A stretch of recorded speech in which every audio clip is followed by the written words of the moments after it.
Welcome, everybody, to another new episode of the Tournament Podcast. This is Mike, joined as always by my brother Tom. As you will notice, Marty is absent this week. I believe Marty is a little under the weather, so it'll just be Tom and I for this episode. Marty, at least I believe. Wait, maybe not. Is he there? Damn it. Well, so, in editing, you might have to at least put a picture of Marty up on the video. I may do that. Yep. I wish we had a cardboard cutout of him. Maybe we'll make one for such an occasion. So it'll be the two of us. So this week, we're actually going to be going back to our reverse style tournament, where we will list out, 10 to 15 entrants randomly. And then we will try to rank them from, 1 through 8 normally, because the 8-man tournament. So that's what we're going to be doing this week. And our focus is going to be greatest quarterbacks in college football history. So I will let's see here. I did a little bit of research, have some lists pulled up here. I'm sorry. I was just going to ask. No, go ahead. Sometimes it's difficult to discern between like the guys from the 50s, the 60s, even the 70s, because it was a different game. It was slower paced. They didn't have all the exotic stuff to look at and worry about. The speed on defense certainly wasn't there. So, I mean, I'm just saying that as more of my picks are probably going to be more of the modern era guys. And so, and I still think that, somebody trying to read a defense in 2021 versus 1951, it's a lot different. Yeah. Oh yeah. I agree with that. It's kind of the same. I would say with the NFL, obviously, if you're looking at the Green Bay Packers, for example, people think more so, Rodgers, Favre. If you look at Bart Starr's stats compared to both of those guys, they're probably peanuts.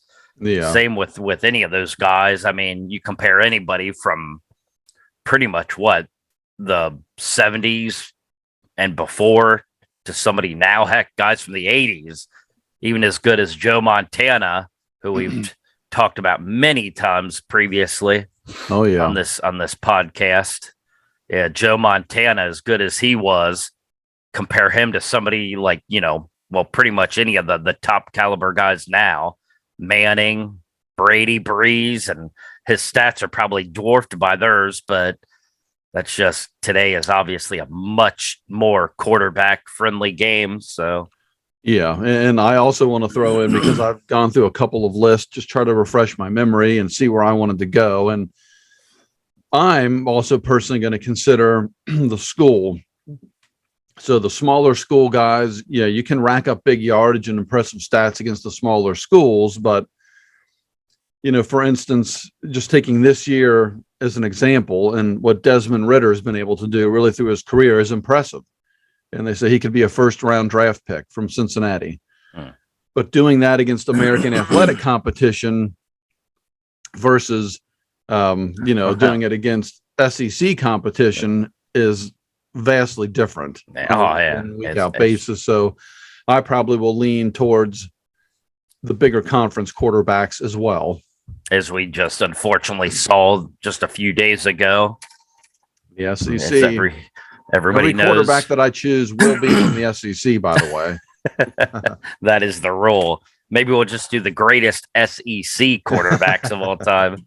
Yeah, as we record this, we're 2 days now removed from the I know who number one would be. Yeah, the semifinals, I guess, of the college football playoff. And actually, if we're on schedule, if you're listening to this on the day of the release, you were 1 day away from the college football championship, Georgia and Alabama, of course. So, unfortunately. SEC, so the SEC brings it home once again. Our beloved Bearcats got I think it's safe to say dominated, unfortunately, by Alabama. Defensively, they looked pretty good. They did. They looked a lot better than almost any of these other big schools that usually get to these semifinal games against the SEC. So, at least outside of their defensive line, I mean, Alabama's offensive line just dominated them. They couldn't stop the run for anything, but I don't know why Bryce Young passed at all. He should have had a Mac Jones type game where he threw like one or two passes. I agree with you. I don't know either. Stop the run, but it worked, whatever they did. So all things considered, the Bearcats D looked good, but yeah, unfortunately the offense just did not. And what they end up was it just 2 field goals? Did they end up with 6? Yeah, they ended up with 6. Couldn't remember if it was 9 or 6, but yeah, I know they didn't have any touchdowns. So, but yeah, unfortunately, again, they don't play that level of competition. Yeah, rarely. I mean, even Georgia, when they played Georgia last year, they played them very well, but that was a different Georgia team than the team we see this year. So, it would have been a tough road to hoe, but yeah, absolutely. We'll see what happens next week. But if you are a Bearcat fan, great season. Couldn't have asked more out of the kids and that staff. Really gave Cincinnati as a city something to look forward to. And yeah, next year is going to be rough because I mean they're losing like everybody. Yeah, 30 guys are going, and probably 15 of those will be in the NFL. So it's going to be tough next year, but. So yeah, thank you to the Bearcats for a great season. We still have the Bengals going strong, and the Reds are there too. So, yep. All right. All right. So I guess we'll get going again. We're doing this week, since it's just the 2 of us, we're going to do another reverse style tournament. Again, we're going to focus on greatest quarterbacks in college football history. Reverse style, where we build the list and then try to limit that list, which is usually anywhere from 12 to 15 names we throw out. We try to rank them 1 through 8 in a tournament format. So I think if we're ready to get going here, since Tom is the college guru of the 2 of us, I will let him get going here. All right. Well, I've said that at least in the last, and I'm going to look this up so I'm accurate. Okay, so in about the last 11 seasons, there's been 3 quarterbacks in college football that I saw, and I was like, surefire NFL hit. I mean, just no question. If you get them, you've got your quarterback for the next 10 to 15 years. So I'll start with the first one in terms of the timeline here, and that was Andrew Luck. Oh, okay. So watching him at Stanford, what he was able to do with, I mean, let's be honest, Stanford, it's not like they get upper echelon. I mean, they get good talent, don't get me wrong. And they're, Pac-12, or they were Pac-10 when he started, and his senior year, or his, or I guess it was his senior year. They went into the Pac-12, if you will, but 82 touchdowns for his college career, 22 picks, passer rating of 162.8. You just saw him and you just knew. I know some people was like, well, I think it's, Robert Griffin III. To me, it was always Andrew Luck. I thought he was just a surefire, and unfortunately injuries got the best of him in the pros, but as they did Robert Griffin III, but Andrew Luck is my first pick to add to this list. I mean, what a college quarterback, just an absolute can't miss prospect. Yep.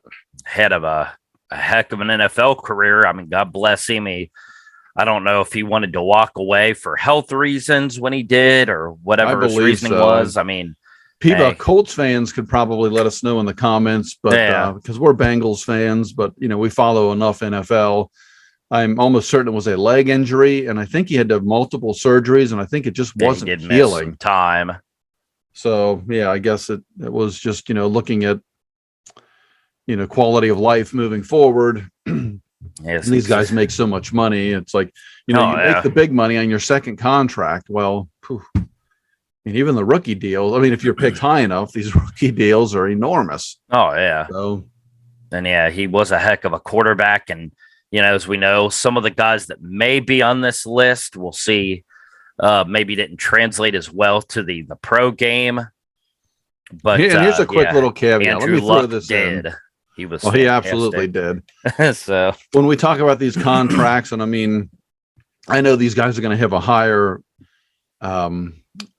spending lifestyle, if you will, than the normal person. But to be the normal working guy, if we make $100,000 a year, every 10 years we would, net, or I guess we would gross $1 million. Typically, the working career is about 40 years. So over our working life, if you made $100,000 a year since you were 18 years old, you'd make $4 million. These guys are signing these rookie deals, and if you're a number one pick, it's like 40, 45 million. So if you're making 30, 20, 15 million, $8 million on your rookie deal, you should be set for the rest of your life. Yeah.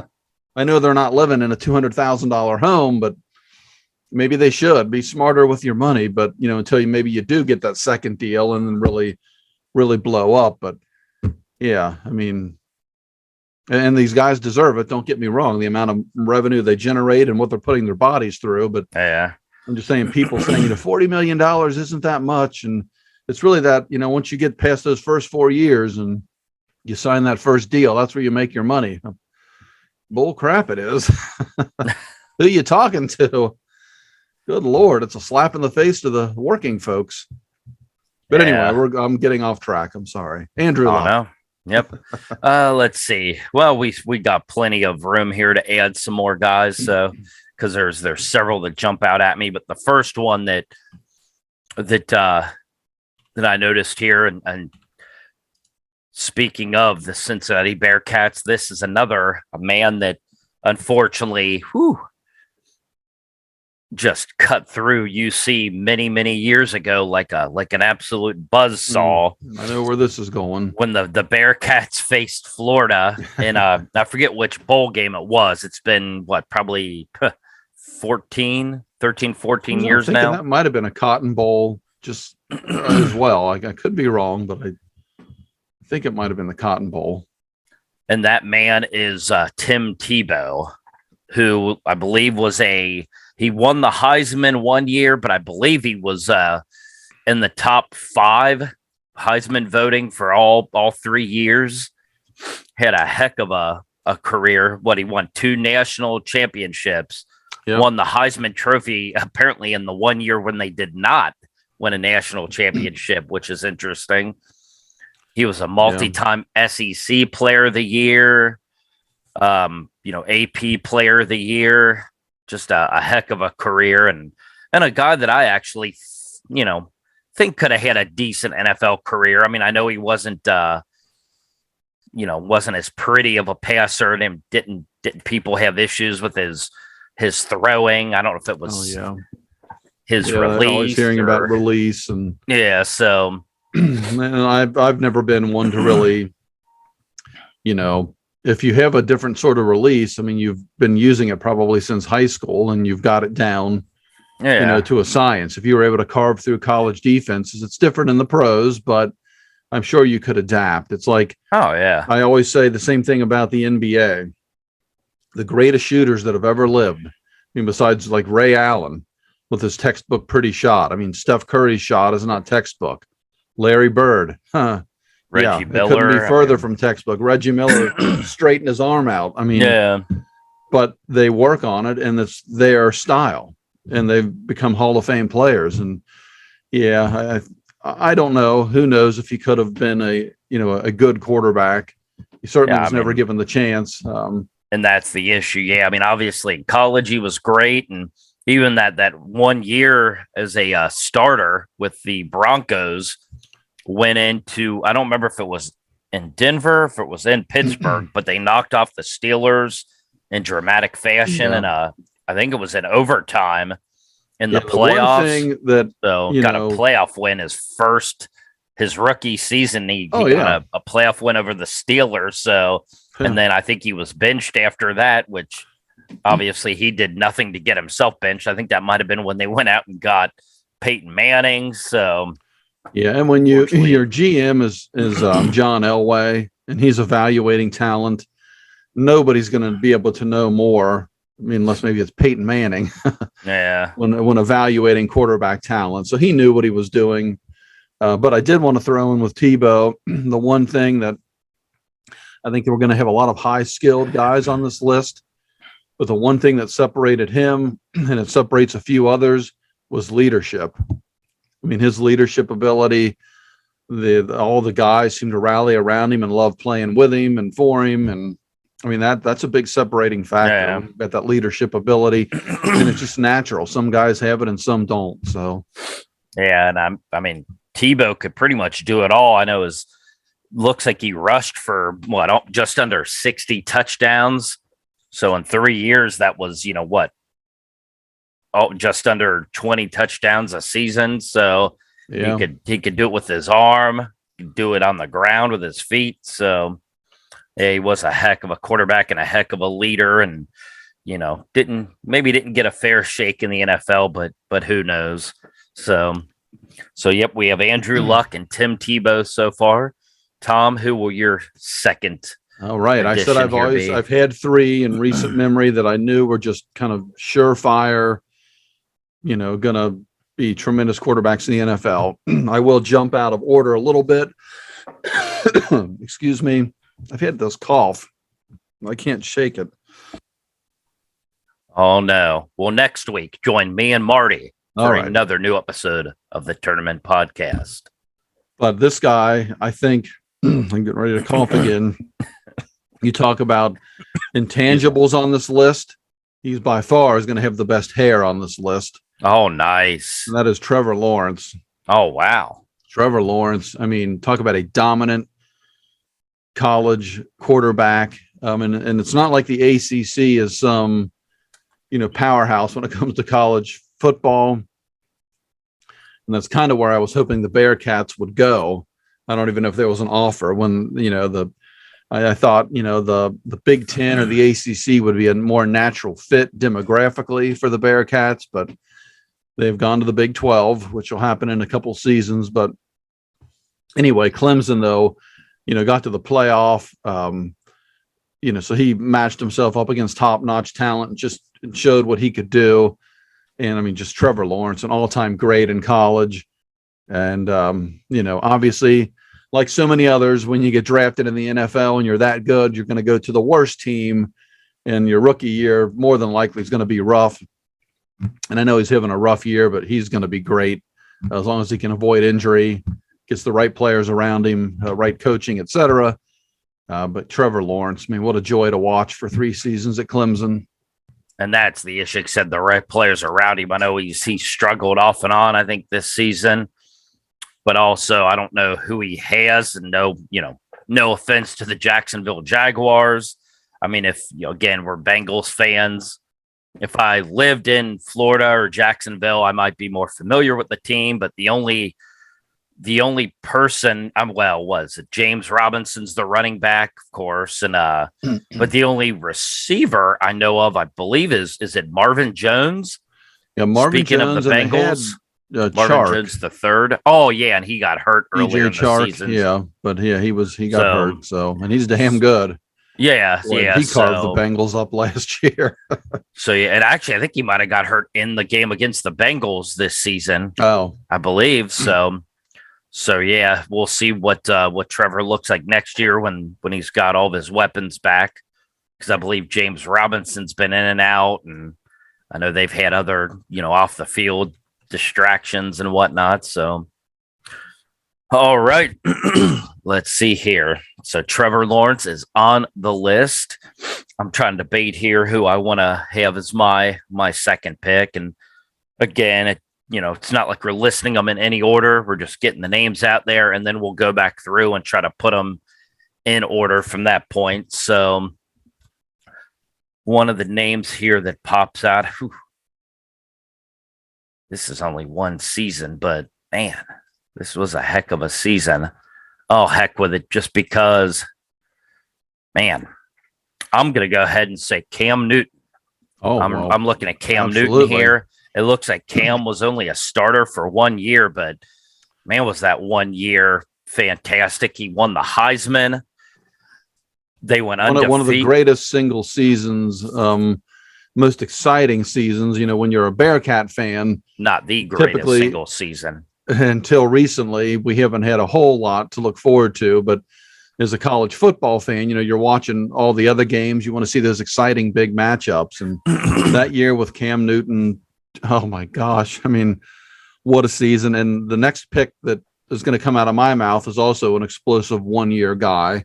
Wait a minute. And it'll be interesting to see how we rank them with the college career versus that one big season. But Cam Newton, fantastic pick, has to be on this list.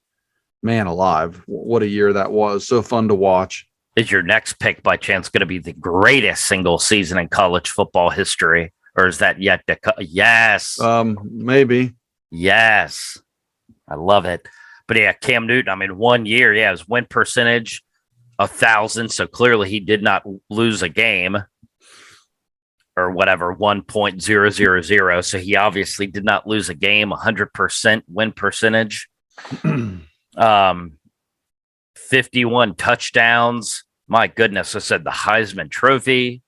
Yeah. Dual threat ability. I mean, that's another guy too, that especially later in his career, his passing became better. And obviously on the ground, he was always a beast. I mean, you couldn't stop him. So, and unfortunately Cam's, he's older, like a lot of guys, he's slowing down quite a bit now, but yeah, Cam Newton in college and Cam Newton those first couple of years in Carolina was fantastic. I mean, he was an MVP, took him to a Super Bowl. The greatest seasons in recent memory for a team with Carolina. I forget exactly the year, but Carolina Panthers fans, you know what I'm talking about. I think they only lost one game. Yeah, I think so. Yeah. So I guess it wound up being 2 games, but only one regular season and then in the Super Bowl.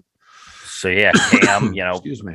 It looks like he was first in touchdowns in the nation that season, first in quarterback rating at 178.2, obviously win percentage undefeated. So yeah, he was first in many statistical categories in addition to winning a Heisman. So it doesn't get much better than that. And again, like I said, a dual threat, the air and on the ground. I mean, it's hard to stop a guy that can pass like that, but also can run like that. Oh yeah. It's hard to game plan. So Cam Newton is on the list. Yeah, there's going to be somebody just like Cam Newton that'll probably be the next pick out of my mouth. But for this pick, I already have it written down here. Hopefully, I need you to ask me if my next pick is going to be Joe Burrow. Is your next pick going to be Joe Burrow? Maybe. Joe Burrow, the greatest single season in college quarterback history. And again, I know there was a young man, I think this year, that broke a lot of his single season records. However, again, you're talking small school versus large school, and that is in no way detracting from what these guys at the little schools do. It doesn't mean they're not fantastic. It doesn't mean they won't go to the NFL and have Hall of Fame careers. Most of the greats, not most, but so many of the greats are from these tiny little schools. But when you're at LSU, and I know that year they happen to have the perfect storm and all these weapons just came together. But when you're at LSU and you're playing, Auburn and Georgia and Alabama and Florida week in and week out, and you're able to do what he did in that season, I mean, just unbelievable. I mean, literally, I just unbelievable. And then I think it was Oklahoma in the first round of the college football playoff. Then they decimated Clemson. I mean, just wow. I mean, what a season. He was the third of, I told you, the 3 that I've seen in the last 11 or 12 years that I knew. You're talking, if everything goes right, a Hall of Fame quarterback. And that was Trevor Lawrence, Andrew Luck, and Joe Burrow. And thank God, as a Bengals fan, we got Joe. Now, if a Katie Brown or Mike Brown happens to be watching this, please protect him. Spend money on the offensive line.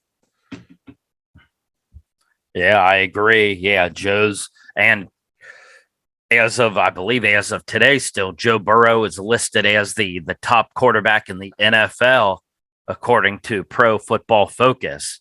We like them. Yeah, I am a subscriber of PFF. So shout out to be. PFF. Maybe you want to sponsor the show. Hopefully. Yeah. I do have a tie-in with them, but maybe we'll get Joe on here. We can get Joe on here as a guest. I think we're working on that. I could be wrong, but I believe I've heard he will be on the show in the coming months. That would be neat. Over. Yep. Fingers crossed. All right, let's see here. For my next pick, I got a couple different lists up here, so I like to look for guys that are common threads here versus somebody that was just randomly thrown on here by some schlub. I'm going to open a window real quick. No offense to said schlub.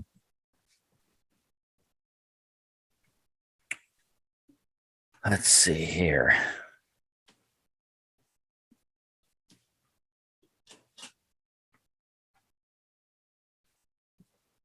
Sorry about that. It's very toasty problem. In here in the studio. Wow. Man. I'm going to go ahead and there's two guys I'm looking at here, but heck with it. For my next pick, I'm going to go ahead and say Sam Bradford. Oh, yeah. Yeah, Oklahoma.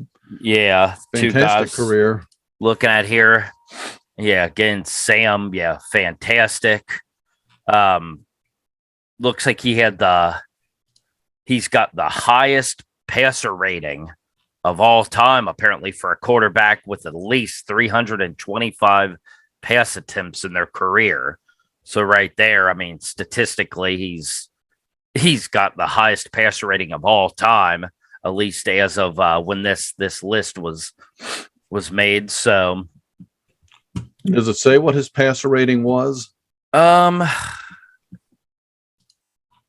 yeah, I guess overall it was 175.6 because I guess it's second all time, but it says it's the best ever for anybody that's thrown at least 325 passes in their career. So his career passer rating is fantastic. Goodness gracious. Unbelievably good. Yeah, 88 TDs, 16 interceptions. But just to put it into context, and again, I know it was one season, but I believe Joe Burrow's passer rating in that, one season was over 200. Man. I believe. Woo. But doing 175.6 over a career, Sam Bradford. Woo. Heck of a college career. Wow. Yeah. Look at what? 2 years. He was a 2-year starter. Again, won the Heisman. Had over, it looks like 8,400 passing yards, over 88 touchdowns. So yeah, you're averaging, 4,200 yards and 44 touchdowns a season. Obviously, if you do that for an extended period of time, you're checking your ticket into the Pro Football Hall of Fame. So my goodness, yeah. And again, won the Heisman. I mean, his interception percentage is I guess the 7th lowest in college football history.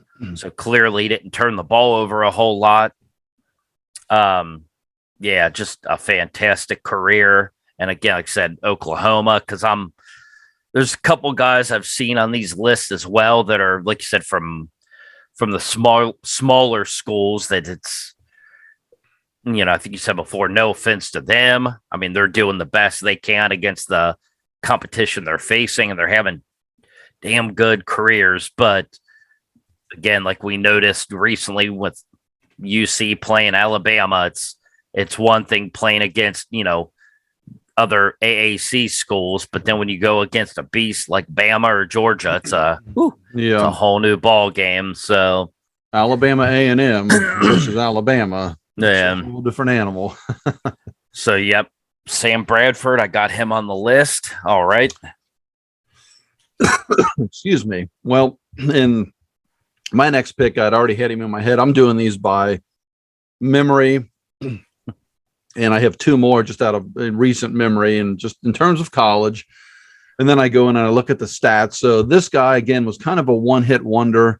His freshman year was one of the all-time great freshman seasons ever in college football.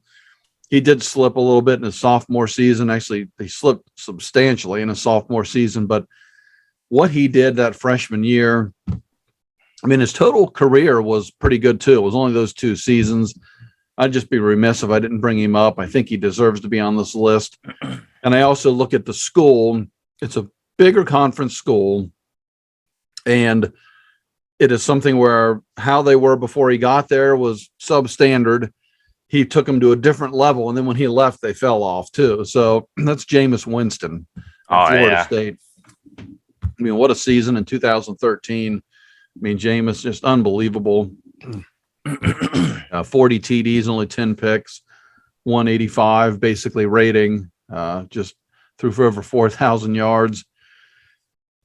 Just crazy. I mean, how good he was, how fun he was. I mean, that was such a fun team to watch, loaded with NFL players.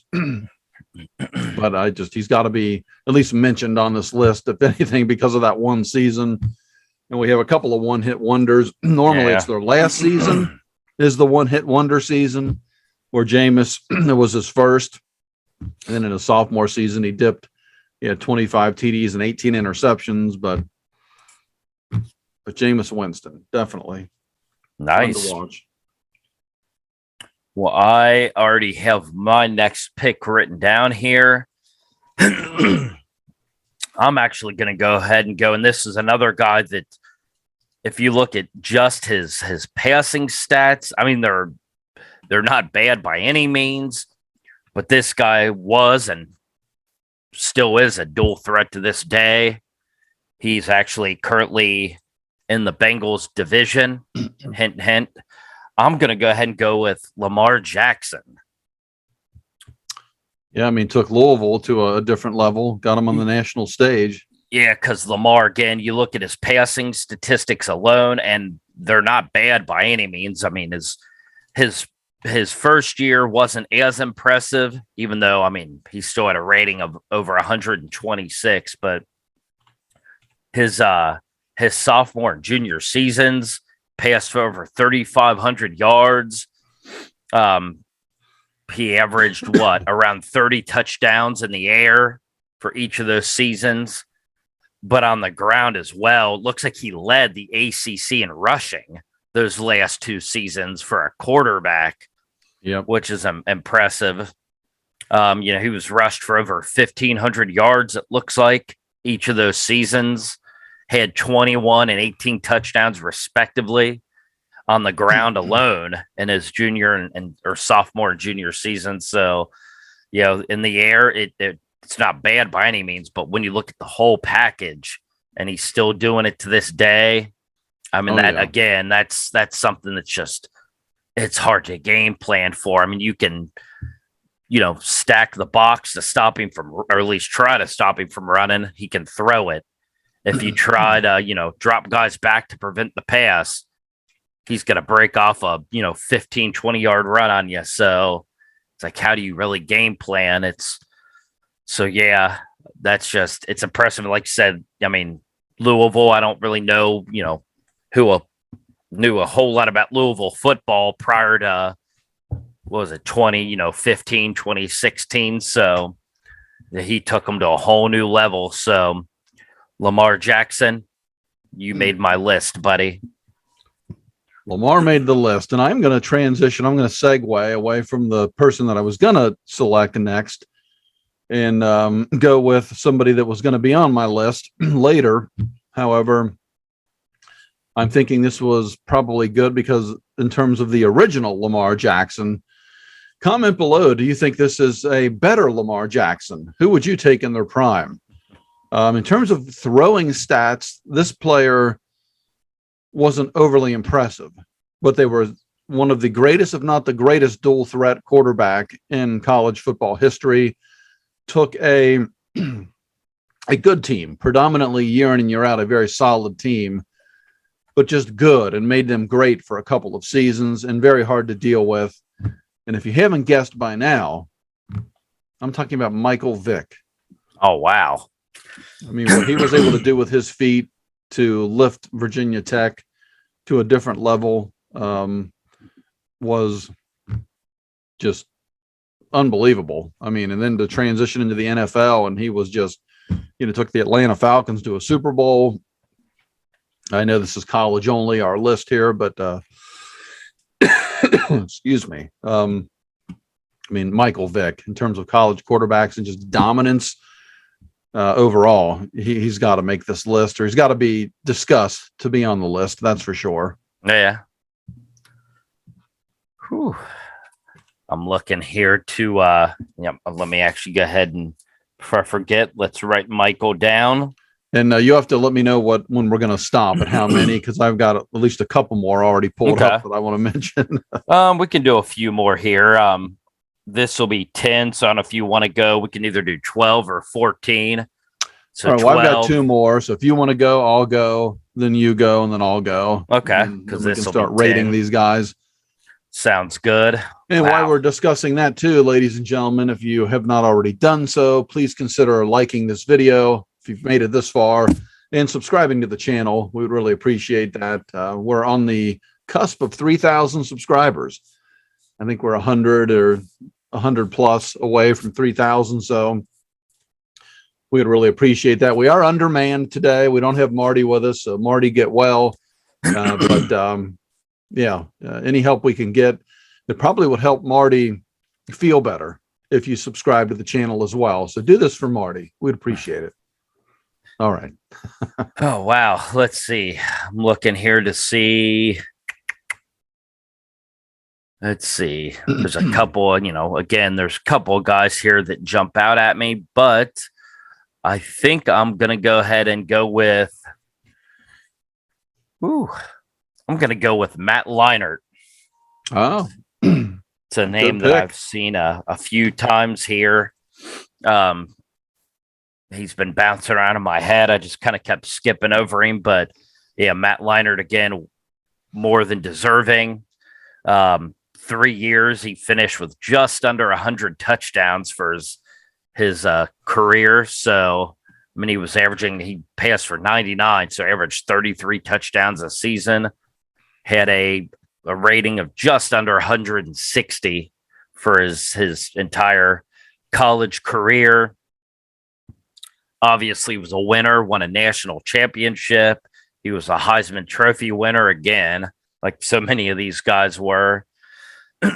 Yeah, just had a heck of a career. Didn't translate as well, kind of like the Tim Tebow, even though, I think Leinart may have been given a little bit more of a chance than Tebow was. I'm not sure, but yeah, just in terms of college, Leinart, had a heck of a career, and it didn't hurt him that he also had Reggie Bush as his running back. So look out for him if we ever do a reverse tournament of greatest college running backs. He may make that list. So yeah, Matt Leinart is on the list. Tom, who will your next pick be? All right. Well, I'm again just going to kind of stay with our 2 of the last 3 picks. We went with Lamar and Michael Vick, and probably when I was describing my last pick and transitioning from Lamar Jackson, a lot of folks probably thought I was going to mention this name, so I'm going to bring it up now, and that is Vince Young from Texas. That's a name it was actually between him and Leinart, so I was looking at Vince Young as well. Again, not the gaudy passing numbers per se, even though in his junior year he threw for over 3,000 yards, 26 TDs, and only 10 interceptions with a 164 passer rating, but it was the ability to use his feet. My goodness. I mean, he put up numbers. I mean, Michael Vick didn't even do this in college. In his freshman year, he ran for 998. So we'll just say 1,000. Yeah. And then in his second 2 seasons, he ran for over 1,000 yards. I mean, so how dominant was he? Yeah. So you got to put in Vince Young in any list, especially talking about the recent era or the last 20 or so years. My God. Yeah. Vince Young's got to make the list. Yeah. Hey, like I said, he was one of the guys that I was looking at as well, so I can't argue with that. All right, here. I can't wait to give you my next pick. There's a name I see on. Like I said, I got a couple different lists I've been referring to here. This next guy has actually been on most of them. And I'm actually going to go old school a little bit for this one, about 30 years back or so for our younger listeners, they may not even know who this individual is. I think for the most part, we've stayed relatively current up to this point, but like I said, this name's been on all these lists as one of the top 10 of all time. So I feel like I have to throw it out there. Charlie Ward from Florida State University. Interesting. Yeah. I mean, really, obviously, more known as a New York Knick. But can't forget about his Florida State career.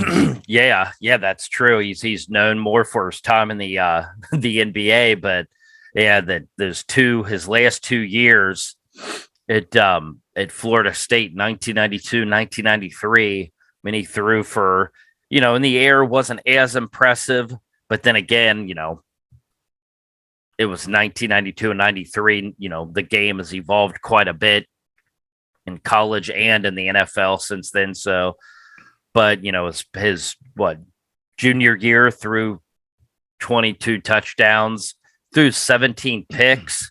That his last year though, 27 touchdowns, only 4 interceptions. So it's really that last year hit over 3,000 yards. Another guy that was somewhat of a dual threat, not as prevalent as like a Cam Newton or, Michael Vick, somebody like that. I mean, rushed for 500 yards as his, junior season, and about 340. So his rushing numbers were down a little bit his last year, but yeah, and again, another guy that won the Heisman Trophy that senior year, won the Heisman. So instead of over 3,000 yards in the air, 27 touchdowns, only 4 picks, impressive touchdown to INT ratio. Did it on the ground a little bit, got him a Heisman and an NBA career. So I said to be fair, I'll say that I don't remember Charlie as much. I think at the time I was more into like the NBA specifically in the early 90s. So guys from that era, I'm not as familiar with, at least not from when they were actually playing. I didn't watch college football really back then, but yeah, I mean, he's been on all these lists as a top 5, top 10, all-time quarterback. So I felt it was only right to name Charlie Ward. He earned it. And I like throwing in a little bit of history. So let me actually do a little asterisk here, and I'll throw in a little bit of history. This isn't my pick, but I just wanted to mention this name because growing up, this is one guy that really stood out to me in terms of just, the style. This is more of a team style, but the gaudy numbers. If I told you today you could have a quarterback that is going to throw for 5,000 yards in one season with 54 touchdowns and 20 interceptions, you'd probably be like, oh my God, sign me up. I want him. Vinny Testaverde. Good job. And that was David Klingler. Back in Houston in the 90s. Oh, yeah. Or actually late 80s into early 90s. Who knows what David could have been. Another reason I bring him up was, unfortunately, got drafted by the Bengals and just literally got decimated with sacks. What was it? Derek Carr. Oh, yeah. Yeah. Literally beat to hell and back. So, but I just wanted to mention the name. What a season. Like so many, that was his, guess would have been his junior season. Then in his senior season, he dipped a little bit, still had a good year, but poor Derek Carr got drafted to an expansion team. Yeah. The Bengals were like an expansion team at that point in time. So there was no excuse. Poor guy. They're always like an expansion team, except for the last 2 years. Oh, no. Sorry, Andy. Andy's not going to make this list. As with TCU, and he did have a good career at TCU. Wait, we shouldn't be mentioning his name. I'm sorry, folks. Makes me sick. But the pick that I had to throw in this list, you talk about excitement. Lamar Jackson is, I think, the only college quarterback in history that had 30 touchdowns and 20 rushing, 30 passing, 20 rushing in one season. But I do know my next pick here had 20 and 20 in one of his seasons. Excuse me. Not only did he have 20 and 20 in his freshman year, he threw for 26 touchdown passes and had 21 rushing, and he rushed for 1,400 yards as a quarterback. Man. If not the most exciting quarterback that I've seen, certainly right up there. Oh, I thought for sure he was going to be a surefire bet in the NFL. I got tired of hearing about size. It's on, the size isn't there, blah, blah, blah. Well, there's a lot of smaller quarterbacks. I bet I know who you're going with before you even throw the name out. Well, I'll let you throw it out when I'm done here. But okay. His biggest thing, unfortunately, was just his, I don't know the right way to say this, maturity. That's probably he's a very immature guy, threw away his career, and it's such a shame because he was so dynamic. But Mike, my pick is Johnny Manziel. Yep, Johnny Football. I mean, what a college career. Yeah. Just a shame he couldn't keep it together. But so I had to throw in Johnny.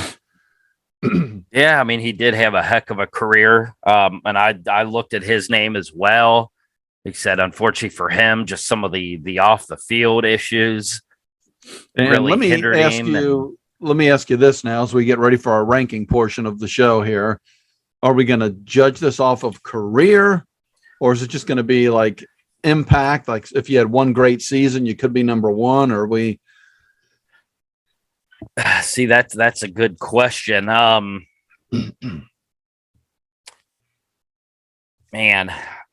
yeah, because it changes the list dramatically depending on what we. Yeah.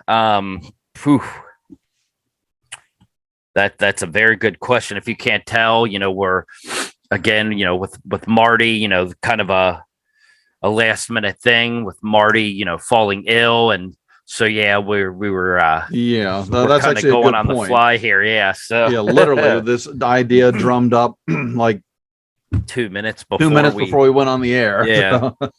Because won't say what the idea is, but yeah,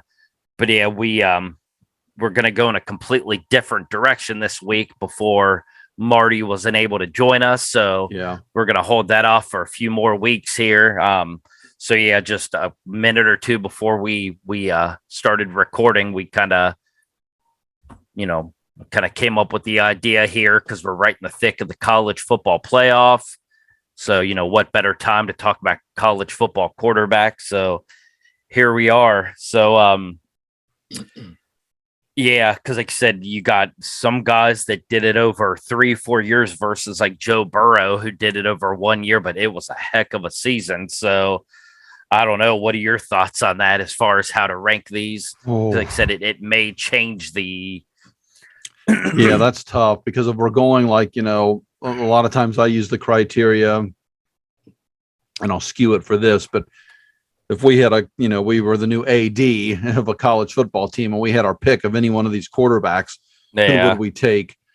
Then you would look, excuse me, at one season. Yeah. Possibly, like a Cam Newton. My God, who wouldn't want Cam Newton for that year as your starting quarterback? So yeah, I guess I would just vote almost in a way just to keep it open. Just, I guess, whatever comes to mind. It can be one season. It can be a career, but just, I guess, maybe impact. Yeah. But it's your show, so that's just my idea. No, I mean, only because, like you said, we were thrown to the wolves here at the last minute. No offense, Marty. But no, I'm fine with that. Yeah. So let's see. I mean, are there any names that jump out at you on this list then so far that just should automatically be scratched off? I mean, scratched off. I mean, if because ultimately we're trying to limit it, I guess our top 8, 1 through 8. So, I mean, I guess we can. It'd probably be easier for me to go with like somebody I think should be number 1. I didn't write them down as we were going. I have to admit. No, that's fine. I got them all written down here. So, oh wait, let me mute my mic for a second. Somebody's asking me a question. Hold on. Okay, I'm muted. No, yeah, Marty couldn't join us. I don't know. Yeah, he's an a-hole. All right. Bye. Okay, I'm back. All right. Yeah, so and again, it's regency bias, but I'm just saying if I was the AD, well, I'm a Bearcat. I went to school at UC. I have all this UC. I have autographed memorabilia behind me, stuff on the walls, UC clock up there. And I do apologize. We're still doing after Christmas. So you'll see like packages and boxes behind me, which why I didn't just move them out of the way, I don't know. But anyway, I would, if I could pick one of these guys to be the starting quarterback for UC next season, and he almost was a Bearcat, would be Joe Burrow. And just because of that one season was just so dominant. Yeah. And not only was it dominant, but it was dominant against the absolute very best of competition in college football week in and week out. And then you're like, well, yeah, but there were still good teams outside of the SEC. And there was, like Oklahoma and Clemson, and he torched them too. So, yeah. I'm fine. That might be the easiest way, is rather than trying to work backwards and decide who doesn't make the cut, is if we just kind of work 1 through 8. So you're saying Joe Burrow should be number 1 on the list? That's my immediate thought. And again, the intangible leadership ability. Yeah, I mean, and Tebow are like second to none. It's hard to argue that. I mean, when you look at, like I said, it was 1 year, which there were other guys. Again, Cam Newton was 1 year, I believe. Yeah, I mean, Johnny really just was 2 years, but really just one big year. I mean, yeah, so many of those guys. Yeah, were 1-2 years, but yeah, that 1 year, was, I mean, obviously record breaking, the best all around season for any quarterback in college football history. I mean, yeah, you can't really argue it. So Joe Burrow, as of right now, is number 1. So does that mean for number 2, are we going to go with Tim Tebow? Because you did mention Tim Tebow. I mean, Tim Tebow is the stats were good. Like the said, opposite the leadership in terms of a career. Yeah, so dominant. And I apologize. People are probably getting sick and tired of me coughing. Yeah. I'm getting sick and tired of it too. But again, that leadership ability. I mean, I'm sure those guys loved playing with Tebow. I don't have a problem with him going in the number 2 spot. If you're talking about skills, I'm not sure Tebow's going to fit in there, like versus like a Jameis Winston or something. But yeah, we are just starting the list. We can rearrange however we like. All right. Well, we'll put Tim Tebow at number 2. I mean, so far I feel pretty good. I mean, Burrow, Tim Tebow, because honestly, on a lot of lists I've seen, they have Tim Tebow, if not top 5 on actually a few of them. He's been number 1. But again, Joe, just that one season was so damn impressive. It's hard to argue with him. So, yeah, based on that, we've got Burrow and Tim Tebow 1 and 2. So now it's when it starts getting interesting. Then for number 3, my goodness, because you got the guys that were exciting, could do it all, like a Cam Newton or a Lamar Jackson, against somebody who, wasn't as exciting, but like a Matt Leinart, for example, somebody who won. Yeah. He did it for, a longer period of time. But the numbers weren't as gaudy, though, either. So, yeah, well, my initial thought, and again, it's just me throwing it out. Certainly, you don't have to write it down, again, because I've said there's 3 surefire guys that were on my list. And the next one that would pop to mind out of that list for me would be Andrew Luck. Yeah. And that probably would go hand in hand with Trevor. I mean, my God, the career. Actually, I'd probably flip-flop it now that it came out of my mouth. I'd say Trevor Lawrence. Well, hell, I guess I'd really want, and that's why we can rearrange. I'd probably go Joe, Trevor, Andrew Luck, and then maybe Tebow. But I'd certainly say for me, the next 2, however we want to do it, would be Andrew Luck and Trevor. Let's take a look at Trevor. Trevor Lawrence. Oh my God, his career just unbelievable. 2 national championships, I think. Let me take a look. Certainly at least one. And it's so recent. You think that I would know. He did have a heck of just a one. career. So he won the 2019. Yeah, I mean, man. Whew. He passed for over 10,000 yards throughout 3 years. So I'm trying to think over. So let me look here. Averaged roughly 3,300 yards a season. 30 touchdowns. Had a 164 career rating in 3 seasons. Yeah, I mean, he did have a heck of a career. So it's. Yeah, so in his career, so let me see here. So Trevor Lawrence, so I lost it. So he made it. So the very first year they made it to the college football, the national championship game. Clemson beat Alabama. So that was his championship in 2019. Unfortunately, the following year for them, they ran into Joe and that buzzsaw that was LSU and lost. So out of 3 seasons, he got to the championship game twice, won one. I mean, whew.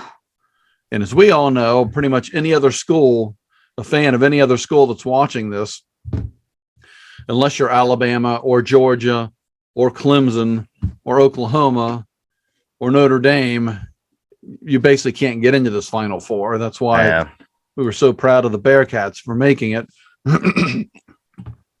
Yeah, I mean, Tim Tebow did have a heck of a man. And then Tim Tebow's, especially those last 3 years, the numbers were the total yards through the air were a little less than Trevor Lawrence. Passing touchdowns were basically about the same. His career rating is a little bit higher. So I don't know. Personally, I think Tim Tebow should probably stay at 2. All right. Then I'm fine putting Trevor Lawrence at 3 because I did compare him and Andrew Luck. And yeah, both guys, impressive numbers. But Trevor's were actually better than Andrew Luck's. So if you want to do Trevor Lawrence at 3 and Andrew Luck at 4, again, I can't argue with that. Yeah, that sounds good, at least to start this list. And then if you wouldn't mind rattling off the other 8 guys or so that we had on the list. Yeah. So far, just we have, of course, 1 through 4 so far is Burrow, Tebow, Trevor Lawrence, and Luck. The remaining guys we have are Cam Newton, Jameis Winston, Lamar Jackson, Michael Vick, Matt Leinart, Vince Young, Charlie Ward, and Johnny Manziel. Okay. Well, I can just tell you, so we've got 4 and we're looking to get the next 4. So again, then it's just me, and I watch a good deal of college football. And again, this is where comments come in. There's people I'm sure that we've left off this list. So comment below and let us know who you think your top 8 would be. Who did we leave off? Who do we have in here that you're like, that's crazy that they're in there. They shouldn't be in there. But I would say then to kind of go in reverse and to eliminate a couple, I would say Matt Leinart and Charlie Ward would be eliminated off the list. I said Charlie Ward, that's why, full disclosure, I don't remember a whole lot of him. In terms of football, being an NBA fan, especially back, 20, 30 years ago, very familiar with his career with the Knicks and whatnot. But yeah, since he was featured on so many of these lists, I felt like, at least mention him. Oh yeah. So absolutely. He deserved it. So he absolutely did. And then I'm kind of looking at the remainder and you're doing all these guys are like pretty much one big season guys. That's funny you said that because the one name I was looking at for number 5 here, man, is a one season guy. But I mean, 2,800 yards through the air with 30 touchdowns, only 7 picks, for a 182 rating and over 1,400 yards, almost 1,500 yards on the ground with an additional 20 touchdowns. Oh, and that is Cam Newton. I wouldn't have an issue with that. I was just going to say, wasn't Sam Bradford on the list? Yeah. Did I? Oh, I'm sorry if I may have jumped over him. Yep. I apologize to Sam if he's listening, and I'm sure he is. I remember. Or will be. We'll get you on the show. We can have your rebuttal to Mike forgetting about you. I apologize to Sam. But yeah, just looking at Cam Newton, and like I said, most of these guys are one, maybe two seasoned guys going forward here. But at Auburn, 30 touchdowns in the air, 20 on the ground. My goodness. And Auburn falls into the same category. I say it every year with LSU. For whatever reason, they're one of the top programs. They should be able to recruit anybody they want, and they just don't want to recruit a quarterback, I guess, because they never have a good quarterback, or at least not one that's the level of like an LSU or an Auburn that you should have at those schools. This was the one time, and I know there was a bunch of circumstances, and Cam, started his career with Florida, and he had issues. It doesn't matter. He found his way to Auburn, and that one season, I wouldn't have a problem, at least initially, putting him 5. Yeah, I mean, and with that being said, I was just going to throw in, looking at what we've got, I would say maybe eliminate Johnny Football. Yeah. And not that he didn't have the skill set, but again, just I think his leadership ability. I don't know if you would want him as you were an AD. Would you want to bring him to your team? Yeah. There's that fine line between winning games and selling tickets and being exciting, and then really kind of just,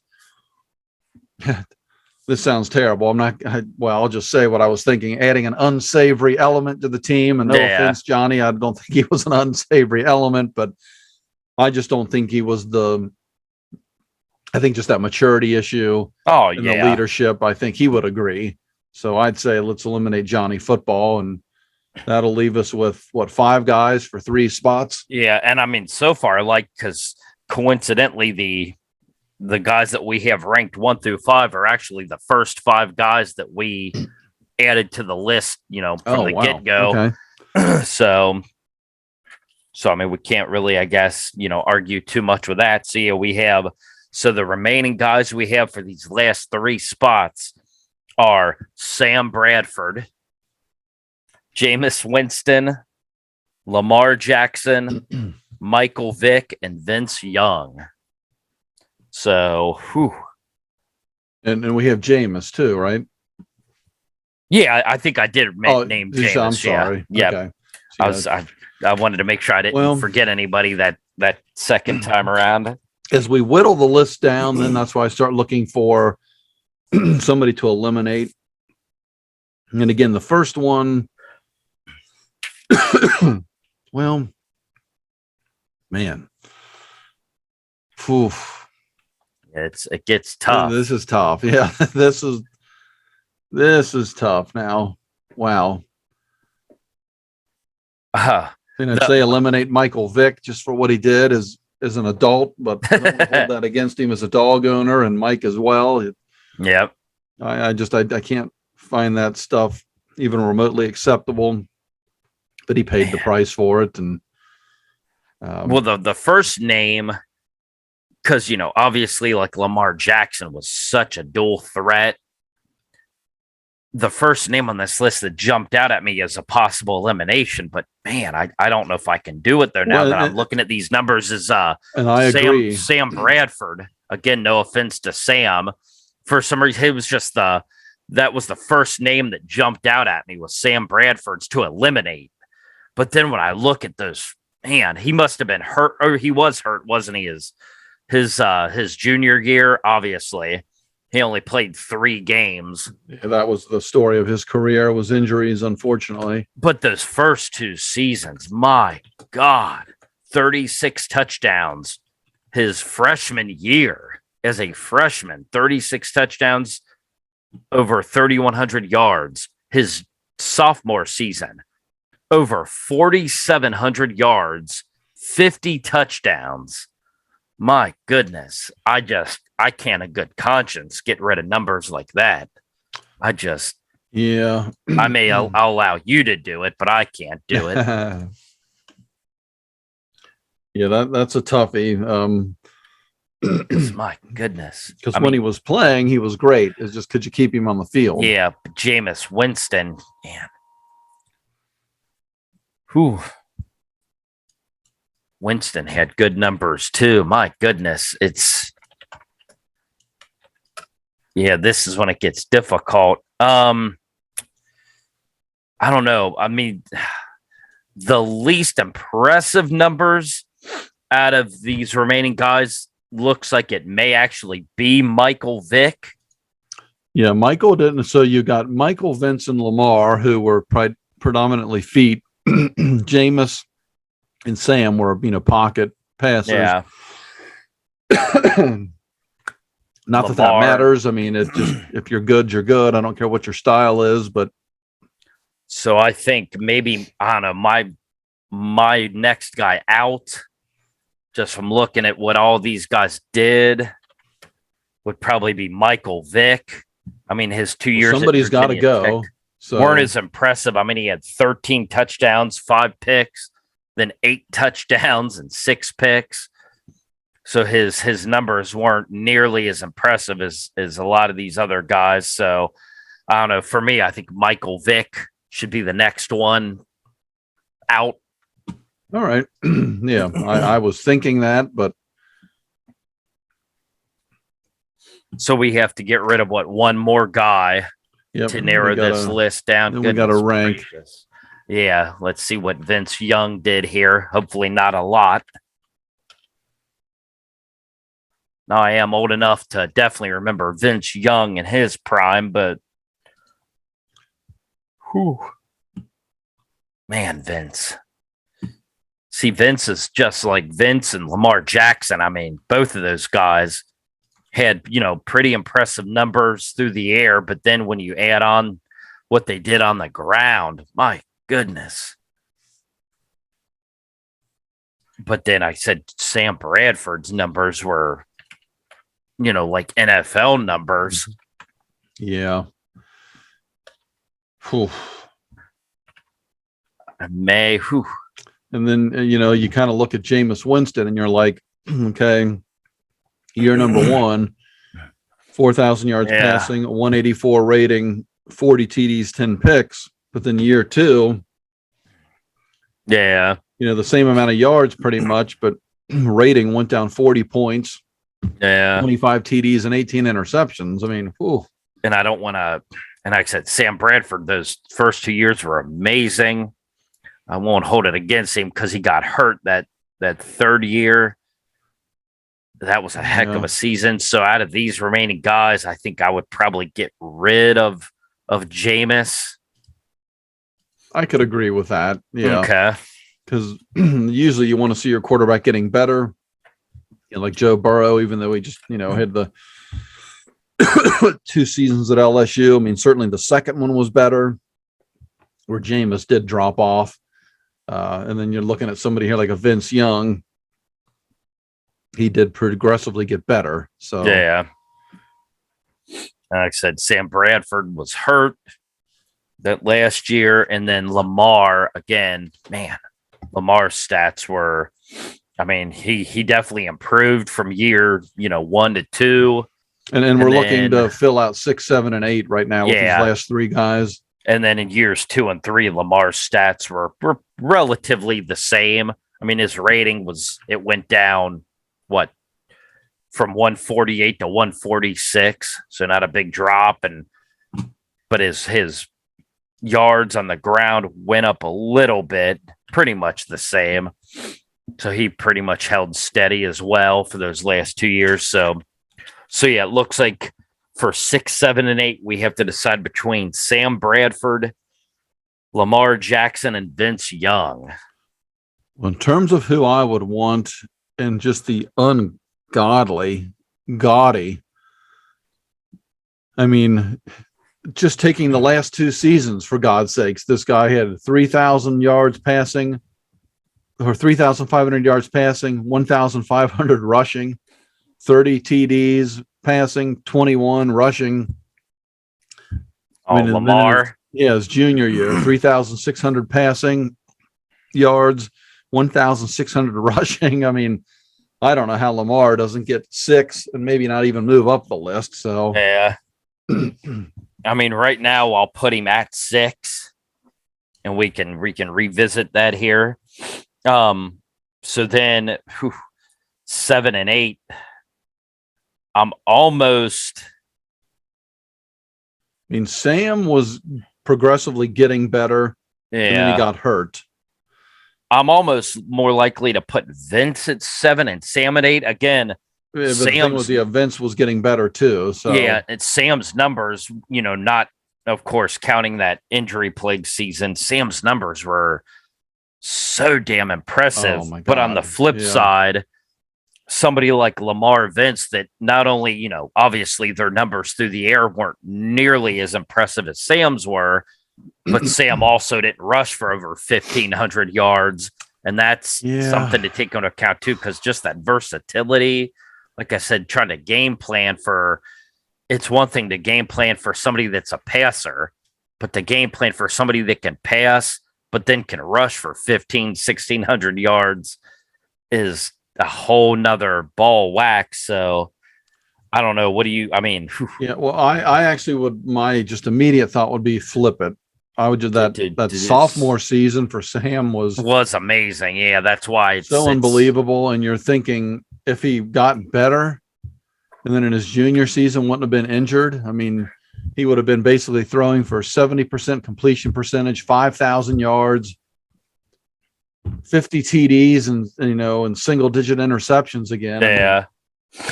Yeah. I mean, I'm fine with that because, like I said, at that point, you're splitting hairs. You got a guy that, threw 50 touchdowns versus a guy that, overall probably had around 50, but his were through the air and on the ground. So, so either way, you can't complain. All right. So we got our 8. We'll go through the list one more time, see if you want to move anybody around or if we feel plug good them in here as you read them off. So we'll start with 8, work our way back. For 8, we have Vince Young. Okay. 7 is Sam Bradford. 6, Lamar Jackson. 5 is Cam Newton. 4 is Andrew Luck. 3, Trevor Lawrence. 2 is Tim Tebow. And number 1, Cincinnati's very own Joe Burrow. Okay. I know you'd mentioned wanting to move up Lamar. Would you? Well, Lamar and Cam. So that if you just talk about who's kind of back to back right now, Cam Newton again did this in the SEC. So I'd think about keeping him ahead of Lamar. Yeah.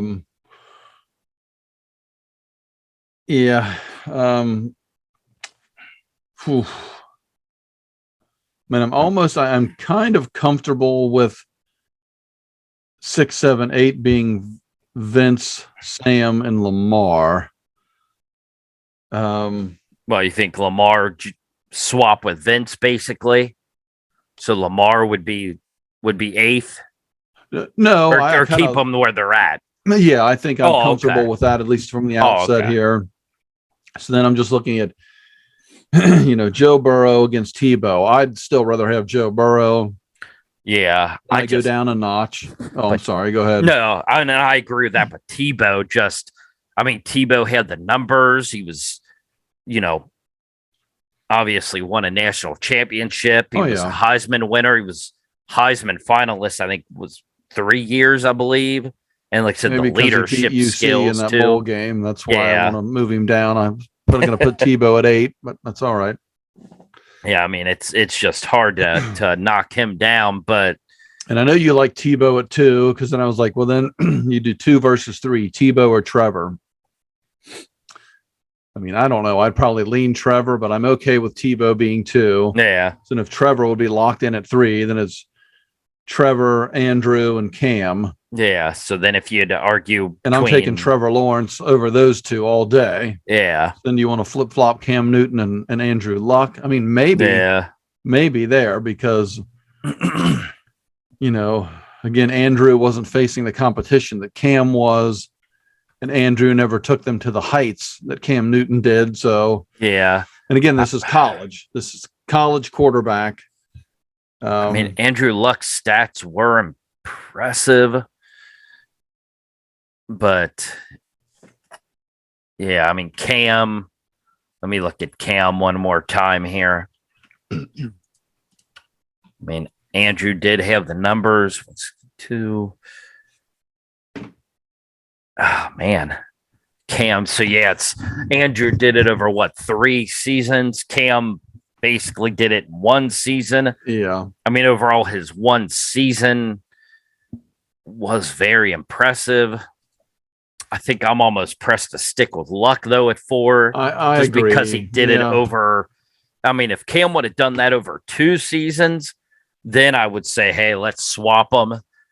But when you're comparing 3 seasons of what Luck did to 1 season, that's a good point.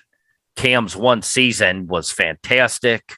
I mean, Andy, again, another dual threat guy, but yeah, and I agree. That's a good way to look at it. And now that I'm comparing the numbers as well, so oddly enough, are we saying that our original breakdown is how it's going to stay? Yeah. So we'll run through it one more time here, and if neither one of us wants to make any changes, I guess we can put a bow on this episode. So yeah, we have Joe Burrow at 1, Tim Tebow, Trevor Lawrence, Andrew Luck, and Cam Newton. That's our top 5. And right behind at 6, 7, and 8, we have Lamar Jackson, Sam Bradford, and Vince Young. So that's our hell top of a 8. list, no matter how you cut it. And I'm sure most people watching this will disagree to some regard, but you still can't go wrong with this top 8. Holy moly. And like you said, we tried to kind of focus primarily on more current guys, at least within the last 15 20 years. Yeah. So with all due respect to guys like Peyton Manning was a name that I thought about adding.